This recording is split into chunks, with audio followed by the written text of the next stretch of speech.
अगर आप भी किसी गवर्नमेंट जॉब की तलाश में है तो खबर को पूरा सुनिए, क्योंकि मैं आपको बताता चलूं directorate general of armed forces medical services की तरफ से रिक्वायरमेंट निकाली गई है।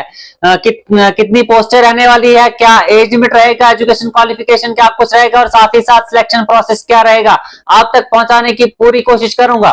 आप देख रहे हैं टुडे न्यूज लाइन और मैं हूं आमिर मीर। सबसे पहले मैं अगर इंपॉर्टेंट डेट्स की बात करूं यानी कब से जो है वो फॉर्म लगने शुरू होंगे तो मैं आपको बताता चलूं। एप्लीकेशन बिगिन डेट जो है वो 7/1/2025 है, यानी फॉर्म लगने जो है वो शुरू हो गए हैं। आप जल्द से जल्द जाइए और अपने फॉर्म जो है वो लगवा दीजिए। अगर लास्ट डेट की मैं बात करूं तो मैं आपको बताता चलूं 6/2/2025 जो है इसकी आखिरी डेट रहने वाली है।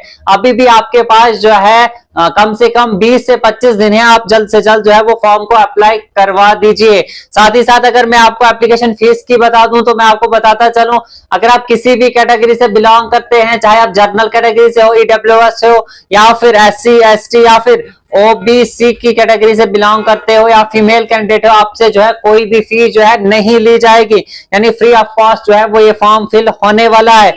और साथ ही साथ अगर मैं एज लिमिट की बात करूं तो मैं आपको बताता चलूं, अगर आपकी उम्र 18 साल से 25 साल की है, लेकिन इसमें जो है अलग अलग पोस्टें रहने वाली है और अलग अलग एज लिमिट रहने वाली है, तो मैं आपको बताता चलूं मैक्सिमम पोस्टों के लिए एज लिमिट जो है 18 से 30 साल की जो है एज लिमिट दी गई है। और साथ में एज रिलैक्सेशन भी है, यानी एससी और एसटी के लिए 5 साल की एज रिलैक्सेशन दी जाएगी और साथ ही साथ ओबीसी के लिए जो है वो 3 साल की एज रिलैक्सेशन मिल सकती है आपको। मैं अगर पोस्टों की बात करूं तो मैं आपको बताता चलूं, टोटल पोस्टें जो है 113 पोस्टें जो है वो टोटल निकाली गई है।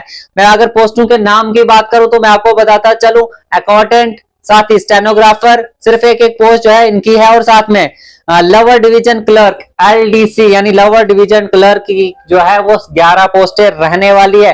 और साथ ही जो है मैं एजुकेशन क्वालिफिकेशन भी आपको बता दूं, अगर आपने 12th क्वालिफाई किया है exam from any recognised board, आप जो है इसके लिए अप्लाई कर सकते हो, लेकिन आपको जो है वो टाइपिंग जो है इंग्लिश या हिंदी में आनी चाहिए, तभी जाकर जो है आप इसके लिए अप्लाई कर सकते हो। और आपकी एज जो है 18 से 27 साल के बीच की होनी चाहिए। फोटोग्राफर यानी अगर आपके पास फोटोग्राफी का जो है वो डिप्लोमा है, अगर आपने किसी भी इंस्टीट्यूट से फोटोग्राफी का कोर्स किया है तो आपके लिए जो है वो आप इसमें जो है वो अप्लाई कर सकते हो। साथ ही फायरमैन की जो है वो 5 पोस्टें निकली हुई है, इसके आपको जो है 10th अगर आपने की है तो आप इसके लिए जो है वो अप्लाई कर सकते हो। और साथ ही साथ कुक की भी जो है वो पोस्टें निकाली गई है, इसकी भी जो है क्वालिफिकेशन जो है वो 10th है। लैब अटेंडेंट की अगर मैं बताता चलूं तो इसकी भी जो है 4 पोस्टें जो है वो निकाली गई है और आप इसके लिए भी जो है वो अप्लाई कर सकते हो। 10th जो है इसके लिए भी आपकी क्वालिफिकेशन चाहिए। साथ ही साथ एमटीएस यानी मल्टीटास्किंग स्टाफ की अगर मैं बात करूं तो 29 पोस्टें जो है इसकी रहने वाली है। और अगर इसकी क्वालिफिकेशन की बात करूं तो अगर आपने 10th 12th या ग्रेजुएशन कुछ भी किया है तो आप जो है इसके लिए अप्लाई कर सकते हो।